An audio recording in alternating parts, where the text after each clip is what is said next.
사랑하는 여러분, 주님 안에서 다시 만나게 되어 반갑습니다. 우리들의 삶을 들여다보면 우리 모두가 살고 싶다고 애를 쓰고 있지요. 여러 가지 사건, 사고들을 접하면서 살아야 되는데 또한 우리는 더 잘 살기 원합니다. 잘 살아야 되는데 우리 모두 수고 참 많습니다. 그렇지만 마음대로 되지 않는 경우가 더 많은 것 같습니다. 한 사람도 예외가 없지요. 성경에 나오는 많은 믿음의 사람들의 삶을 봐도 그들이 뭔가를 원하고 잘 살고 싶어 하지만 뜻대로 되지 않아 많은 고통과 슬픔 가운데 있는 것을 보게 됩니다. 사랑하는 여러분, 그렇지만 성경 속에 있는 믿음의 사람들의 차이점이라면 말 그대로 하나님을 믿는 믿음이지요. 누구나 살아가기 힘든 세상이지만 믿음의 사람들은 믿음을 가지고 있기 때문에 다른 삶을 삽니다. 성경 어디를 보아도 그러한 사람들을 만나고 그런 사람들이 하나님을 어떻게 경험했는지, 하나님은 자기 백성들을 어떻게 돌보시며 다루시며 인도하시는지 우리는 알게 됩니다. 그래서 성경 66권 그 어떤 말씀 하나라도 우리가 소홀히 할 말씀은 없지요. 오늘은 시편 119편입니다. 시편 119편은 몇 가지 특징을 가지고 있습니다. 이 시편 119편의 주제는 나를 구원하시는 하나님, 그 하나님의 말씀입니다. 주제가 말씀을 찬양하고요. 말씀이 얼마나 위대하고 말씀이 얼마나 능력이 있는지를 찬양하고, 또 한 가지는 하나님의 말씀을 내가 사랑합니다. 목숨 걸고 사랑합니다. 라는 뜨거운 말씀에 대한 사모함을 토로하는 것이 특징입니다. 이러한 뜨거운 말씀을 향한 열정이 담겨있는 시편 119편은 공교롭게도 성경 66권 전체 중에 가장 가운데 부분에 위치합니다. 그래서 공간적으로도 성경 전체는 하나님의 말씀입니다. 살아있는 말씀입니다. 말씀을 붙들어야 합니다. 라고 우리에게 알려주는 것 같습니다. 또한 이 119편은 양이 제일 많습니다. 여러 장들이 있지요. 1189장이 있습니다. 그 중에 시편 119편이 분량이 제일 많아요. 8절을 한 연으로 해서, 시에서 말하는 한 묶음으로 해서 22묶음이 있습니다. 이 22묶음은 히브리어 알파벳 순서에 따라서 첫머리로 시작합니다. 그래서 답관체라 합니다. 관, 머리관자, 답, 장단을 맞춘다. 그래서 A, B, C, D 그런 것처럼 그 알파벳이 시작되는 것으로 장단을 맞춰서 22이 연이, 묶음이 쭉 나열이 됩니다. 그래서 전체는 176절이지요. 그 중에 오늘 우리 본문은 제7번째 연에 해당됩니다. 이 말씀을 통해서 시인은 하나님의 말씀이 나를 위로해 주시고 나는 아무리 칠흑 같은 밤을 지난다 할지라도 말씀을 놓치지 않겠습니다. 나를 조롱하고 핍박하는 자들 있지만은 나는 주님을 소망합니다. 내 인생의 자랑거리라면은 다른 것을 소유한 것이 아니라 내가 하나님 말씀에 순종하려고 애를 썼습니다. 이것이 내 인생의 계급장이요, 재산이요, 명예요, 하나님 앞에 드릴 거라고 했습니다. 이제 조금 자세히 살펴보도록 하겠습니다. 49절, 주의 종에게 하신 말씀을 기억해 주세요. 주께서 내게 소망을 주셨잖아요. 하나님, 저는 하나님의 종입니다. 종은 주인에게 절대 순종하지요. 저는 하나님께 순종하려고 애를 쓰는 사람입니다. 그러니 하나님은 제게 말씀해 하셨던 그것을 꼭 지키셔야 합니다. 저는 순종하겠고 하나님은 약속을 지켜주시고, 얼마나 아름다운 관계인지 알 수 없습니다. 이 두 관계가 사랑이기 때문에, 사랑하기 때문에 순종이요, 사랑하기 때문에 약속을 지켜주는 것 아닙니까?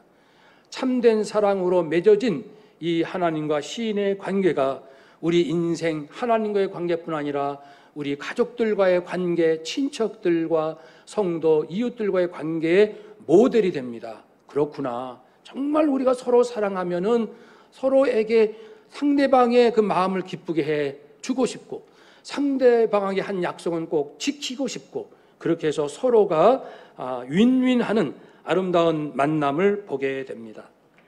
그런데 하나님의 종으로서 하나님께 정말 순종하고 하나님의 기쁘신 뜻을 이루어 드려야지, 이런 마음을 가지고 있는 사람은 어떤 특징이 있을까요? 담대합니다. 요한일서 5장 14절, 그를 향하여, 하나님을 향하여 우리가 가진 바 담대한 것이 있습니다. 담대함이 있는데 그것은 뭐냐면 하나님의 뜻대로 무엇을 구하면 들으심이라. 우리가 하나님의 뜻대로 구하는 겁니다. 하나님의 기쁘신 뜻이 내 인생에 이루어지는 것을 진짜 원하게 되면 세상이 두렵지 않아요. 그때부터는 담대하고 죽음도, 그리고 그 어떤 것도 두렵지 않는 담대함이 있습니다. 우리가 진실로 그걸 원하면은, 그 마음으로 기도를 드렸다면, A를 원했다면, 내가 원하는 대로 A가 이루어지면 이루어져서 감사하고, 만약 내가 A를 원했는데 B를 주시고 A가 아니라도 B를 주시거나 또 다른 것이라면 그래도 감사하지요. 왜냐하면 믿기 때문입니다. 나는 하나님께서 기뻐하신 뜻을 내 인생을 통해서 이루시는 것을 내가 원하는 것이니까, 내가 비록 A를 기도했더라도 하나님께서 나를 잘 살펴주셔서, 하나님은 지혜로우시고 하나님은 선하시고 하나님은 내 인생을 풍요롭게 하기 원하신 분이시니까 나는 조금도 하나님 의심하지 않아요. 어떤 결과가 와도 틀림없이 저에게 좋은 길로 인도하실 줄로 믿습니다. 그러니까 A를 주시지 않아도 저는 아무 문제 없어요. 감사드리고 하나님의 뜻만 이루어지기 원합니다. 이렇게 하나님의 기쁘신 뜻이 내 인생에 이루어지기를 원하는 사람은 그 결과, 기도의 결과, 응답의 결과, 더 나아가서 내 인생에 어떤 그림이 펼쳐지더라도 아무 상관하지 않는 감사만이 남습니다. 히스기야 왕, 그는 하나님의 뜻대로 정말 살려고 애쓴 왕이죠. 남북 이스라엘 통해서 신실한 몇 안 되는 왕입니다. 그는 진실과 전심으로 주 앞에서 행하여 주의 보시기에 선하게 행한 그런 왕이었어요. 그러나 그가 죽을 병에 걸려서 이제 그 절체절명에 있을 때 하나님께 간구합니다. 하나님, 저 이렇게 살아왔잖아요. 저를 좀 살려주세요. 하나님께서는 히스기야 왕의 기도를 들으시고 15년 생명을 연장시켜 주셨습니다. 얼마나 기뻐요. 춤추고 잔치하고, 정말 이건 표현할 수 없는 기쁨이죠. 그러나 우리가 아는 것처럼 사도 바울 역시 누구 못지않게 하나님 뜻대로 살기로 자기의 목숨을 조금도 아끼지 않는다라고 담대히 고백했던 그도, 그가 난치병을 고쳐달라고 3번 기도했을 때 예수님께서 미안하지만 이것은 들어주지 않으련다. 네가 교만할까 봐 그래. 그랬을 때 주님의 뜻을 깨닫고, 요 문제가 해결되면 내가 교만해진다는 것을 하나님은 아시는구나. 그러니까 요 문제는 해결되면 안 돼요. 아무리 내가 내 눈에는 소중하고 이것만 있으면 인생에 아무 근심 걱정 없을 것 같은, 이것만 해결되면 될 것 같은, 바로 이거라고 매달리고 있지만 하나님이 오실 때는 안 돼. 그거 너한테 주면 너는 교만해. 나를 떠나. 그리고 오히려 불순종을 즐겨. 죄악 가운데 머물 걸? 나는 너를 안단다. 미안하지만 안 돼. 이해해 주렴. 하나님의 이러한 따뜻한 마음을 바울은 깨달았을 때 도리어 크게 기뻐했습니다. 그러니까 기도 응답의 결과는 이미 문제가 없는 거예요. 내 인생에 앞으로 5년 후, 10년 후 어떤 일이 펼쳐질지, 우리 자녀들에게 어떤 일이 일어날지 그건 전혀 문제가 되지 않는다는 거예요. 어떤 경우에만 지금 내가 거짓 없이 진실로 먹든지 마시든지 살든지 죽든지 주님 저를 통하여 하나님께서 기뻐하신 뜻만 이루어진다면 저는 그것이 행복이고 그것이 자랑거리고 그것이 제 인생의 영광입니다. 이러한 진정성, 진실만 있다면 이제 모든 근심 걱정은 다 떠나간다는 말씀입니다. 이 얼마나 위대한 담대함입니까? 이런 예수 배짱, 믿음의 담대함으로 우리 모두 살아가시기를 축복합니다. 그런 믿음. 51절 보면요, 교만한 자들이 나를 심히 조롱합니다. 예전이나 성경이나 지금이나 언제나 교만한 사람이 있었어요. 하나님을 대적하고 하나님 말씀을 가볍게 여기는 사람, 자신의 지식과 경험과 철학과 성공의 경험 또는 자기가 속해 있는 그룹의 이념과 이데올로기의 확신과 이런 것들로 하나님 말씀을 가볍게 여기는 사람, 성경을 읽지도 않는 사람, 한 귀로 듣고 한 귀로 흘리는 사람들, 이런 사람들이 교만한 사람입니다. 사람 앞에는 겸손한 모습이 있다 할지 몰라도 그 안에 그 영혼은 교만하기 짝이 없는 사람이죠. 그들이 이 시인을 지금 조롱하고 있습니다. 그래도 하나님, 제가 이렇게 수치를 당하고 조롱을 당해도 비웃음을 당해도 하나님의 법을 떠나지 않겠어요. 하나님께서 하라고 하신 그 길에서 벗어나지 않겠습니다. 보복하지 않겠어요. 저주하지 않겠어요. 꿍하지 않겠어요. 그런 마음입니다. 자유한다는 겁니다. 그러니까 하나님 말씀 붙들고 그 나머지 하나님께서 기뻐하지 않는 마음은 저는 아예 갖고 싶지 않아요. 거기에 쳐다보고 싶지도 않아요. 비록 악인이 나를 조롱해도 말입니다. 골리앗이 하나님을 믿는 이스라엘과 소년 다윗을 조롱했잖아요. 사울 왕이 하나님을 기쁘시게 하는 그 여리고 여린 그 소년 다윗을 핍박했고, 다윗 아합 왕이 신실한 종 엘리야 선지자를 또 조롱하고 핍박했습니다. 그러니 이런 일들은 언제나 있겠구나 우리는 생각해야 합니다. 사랑하는 여러분, 이것은 우리가 간단히 생각하면 우리 예수 믿는 사람들을 믿지 않는 사람들이 핍박하면 이런 경우로만 생각할 텐데 그렇진 않아요. 교회 역사를 보면요, 목회자 안에도 있어요. 정말 하나님 뜻대로 살고 싶은 목회자를, 그렇지 않는, 겉으로는 목회자야, 근데 속에는 하나님 뜻에 순종하고자 하는 진정한 마음이 없는 목회자가 핍박을 해요.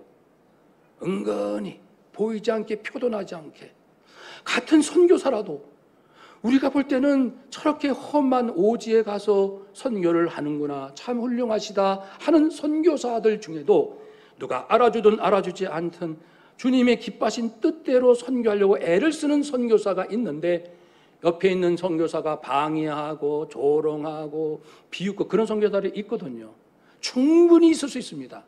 그러니까 믿는 사람, 믿지 않는 사람과의 관계뿐 아니라 믿노라 하는 우리들 안에서도 정말 하나님 말씀대로 살고 싶어하는 사람을 속 깊은 곳에 나는 그렇게 싫어, 그렇게 살기 싫단 말이야, 내가 왜 하나님 말씀에 순종해, 나는 내 뜻대로 살고 싶어 라고 하는 성도가 보이지 않게 은근히 탄압하고 그리고 핍박하는 경우도 부지기수로 많은 것이 오늘의 현실입니다.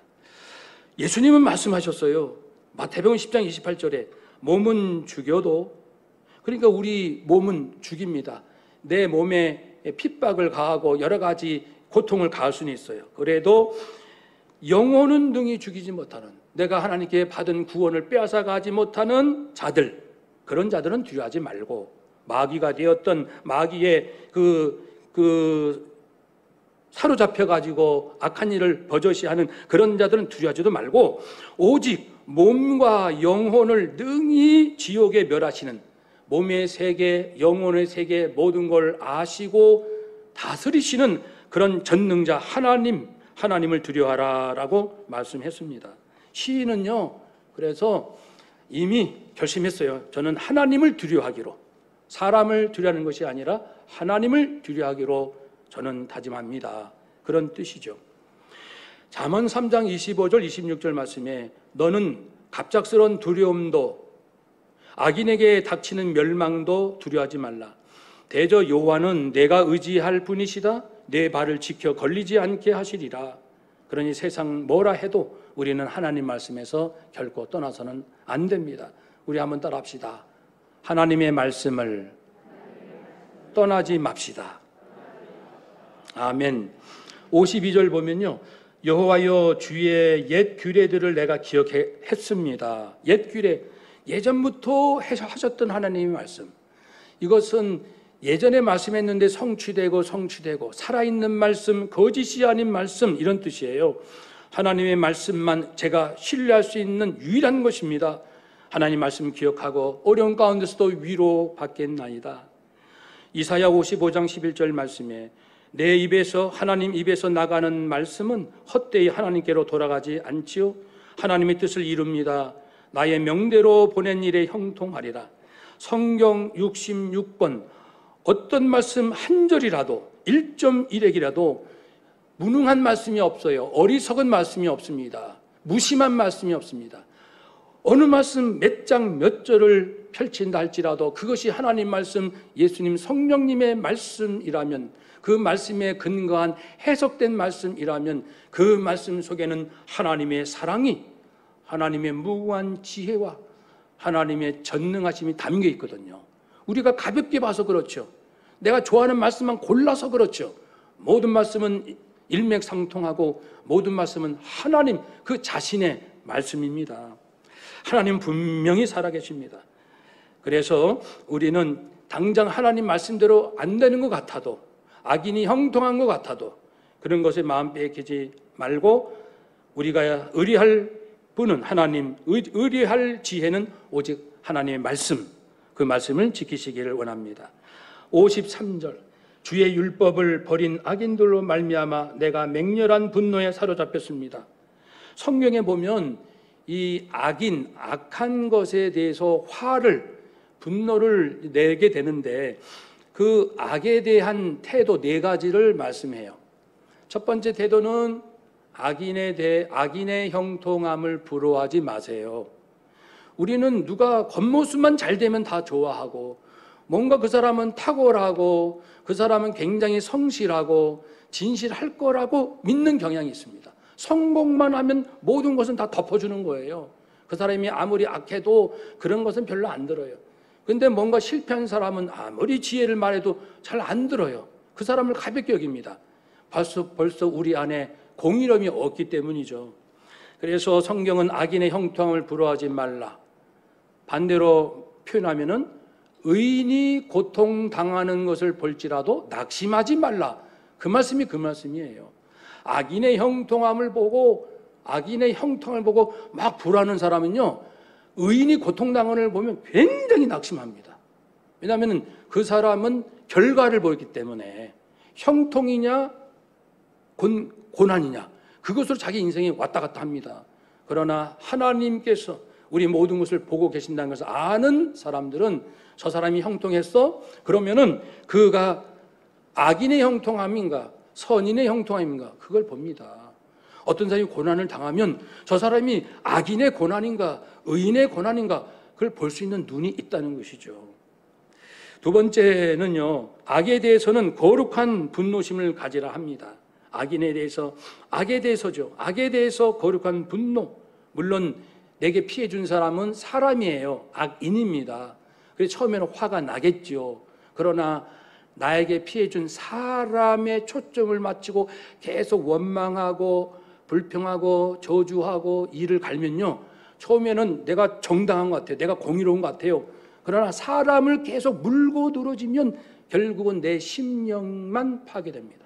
내 심령이 피폐하게 됩니다.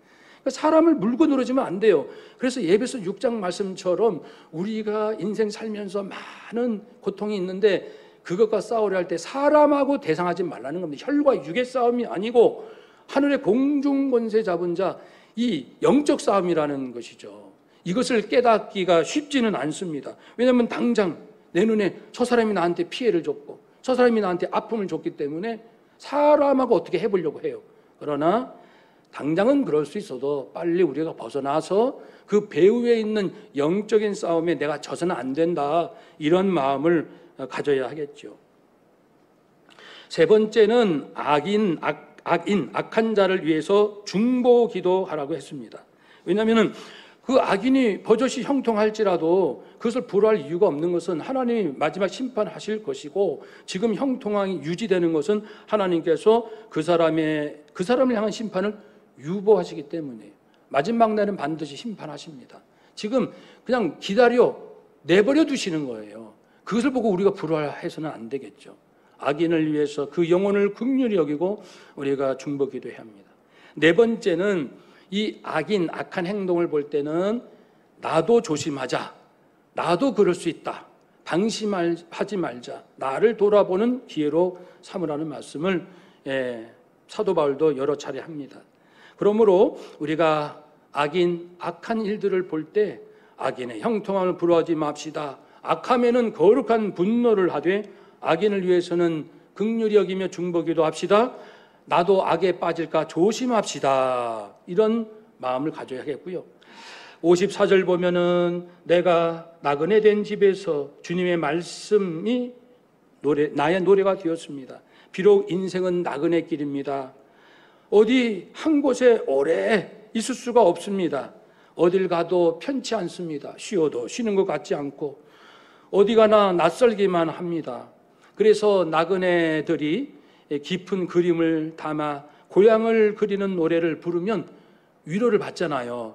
그것이 완전한 위로는 아니지만, 그래서 저희 아버님도 예수님 믿기 전에 이제 결혼하시고 얼마 이 서울로 올라오셨어요. 지방에서 아무 의지할 곳이 없는 서울, 아무 가진 것이 없는 그 상태에서 인생을 살아가는데 얼마나 고달프시겠습니까? 그 어릴 때도 제가 기억나는 것이 우리 아버님이 제일 좋아하셨던 노래 타향살입니다. 타향살이 몇 해령가 손꼽아 세어보니, 구성지게 그 노래를 부르시면서 그것도 꼭 눈을 감고 부르셔요. 네, 온 감정이 풍부하신데 아버님이 그렇게 구슬프게 애절하게 그 노래를 부르십니다. 그러나 시인은요, 이런 나그네인 것은 어쩔 수 없지만 그러나 영원히 자기가 사모하는 아버지 하나님의 말씀, 그 말씀으로 위로를 받습니다. 노래한다고 했습니다. 언젠가는 사람들은 좋은 날이 오겠지. 그래서 우리 힘들게 살던 시절에도 그런 노래 많이 불렀습니다. 사노라면 언젠가는 좋은 날도 오겠지. 저도 많이 불러봤고 우리 백성들 많이 불렀습니다. 언젠가는 좋은 날이 오겠지. 지금 살기 힘드니까요. 그러나 시인은 살다 보면 좋은 날이 오겠지가 아니고 영원히 변치 아니하시는 하나님께 소망 두고 하나님의 신실하신 말씀을 듣고 나는 그 말씀에 순종함으로 위로받고 내 노래가 되게 하겠다라는 담대한 고백을 합니다. 인생에는 좋은 날도 있고 정말 그렇지 않는 날도 있습니다. 좋았다가 안 좋았다가, 안 좋았다가 좋았다가, 이것은 예측할 수가 없습니다. 세공지마입니다. 잘 되면은 전화유복이야 했다가도 호사다만에 좋은 일에 꼭 안 좋은 일 낀다니까. 종잡을 수 없는 인생에 하나님은 자기 백성에게 때로 연단도 하시고 은혜도 베푸시지만 이런 일들을 통하여 내 백성 잘 되라고, 내 자식 올바른 길로 가라고 인도하시는, 합력하여 손이 되게 하시는 하나님을 믿고 시인은 하나님을 의지한다고 했습니다. 하나님을 진실로 경외하는 사람은 이 땅에 살아가는 동안에 어려운 일을 겪게 되면 모든 것이 합력하여 손이 될 거야. 범사에 감사요 항상 기쁨이요 나는 죽고 내 안에 그리스도가 사는 것이요 세상에서 빛으로 살리라 다짐하고, 오늘 주님이 부르셔서 내 생명이 오늘로 끝이라면 죽음도 복된 것이지 하늘에서 받을 상이 클 것이요 천국 시민권을 가진 나로서 영원히 살 집을 얻게 되리라. 그런 소망으로 삽니다. 즉 세상과 인생을 보는 그 눈이 하나님 관점입니다. 한번 따라 합시다. 세상을, 인생을 하나님의 관점으로 봅시다. 아멘. 56절, 내 소유는 이것입니다. 내 주의 법도를 지키는 것이죠. 나는 다른 것 자랑하지 않아요. 자녀들에게 다른 것 주기보다도 사랑하는 아들아, 사랑하는 딸아, 내 손자, 손녀들아, 내가 너에게 줄 것은 이것이구나. 나는, 이 아빠, 이 엄마는, 이 할아버지, 이 할머니는 말이야, 인생에 어떤 일을 겪어도 하나님 말씀에 순종해야지, 하나님의 가르침대로 살아야지, 그렇게 살기 위하여 정말 애를 썼단다. 이것만 너에게 줄 수 있는 소유야 라고 말할 수 있는 거죠. 제가 몇 개월 전에 좀 특별한 경험을 했습니다. 한강공원을 산책을 하는데 갑자기 코가 이렇게 납작한 개가 있어. 불독처럼 생기고 무서운 개. 산책하고 있는데 개가 갑자기 달려드는 거예요. 멀리서 쏜살같이. 그래서 제가 이제 넘어졌죠. 뒤로 꽉 넘어지고 두 발로 안 물리려고 그 개 입하고 싸우는 거예요. 제 두 발하고. 그러니까 주인이, 젊은 부부더라고요. 주인이, 남편이 막 달려오더니 자기 개를 얼른 잡고 저에게 90도 절을 하면서 연신 죄송합니다, 죄송합니다, 미안해요, 미안해요. 그렇게 이제 사과를 하는데, 근데 놀라운 것은요, 그 순간 개가 막 달려들어서 나를 물려고 하는데 본능적으로 저항은 제가 막으려고 하지만 이 마음은요, 이 고요한 거예요. 평안한 거예요. 있을 수 없는 일이에요. 그리고 그 주인에 대해서 뭐 화가 나는 마음이 없는 거예요. 그리고 오히려 제가 괜찮다고 손을 흔들면서, 그리고 이제 개를 가지고 가고 조금 멀리 떨어진 데서 다시 서로 얼굴을 마주 볼 때 연신 부부가 미안하다고 인사할 때 저는 두 손을 들고 밝은 웃음으로 아유 괜찮다고, 괜찮아요, 이렇게 한 거죠. 제가 집에 와서 가만히 생각할 때 내가 바본가? 왜 그렇지? 왜 전혀 화가 안 나지?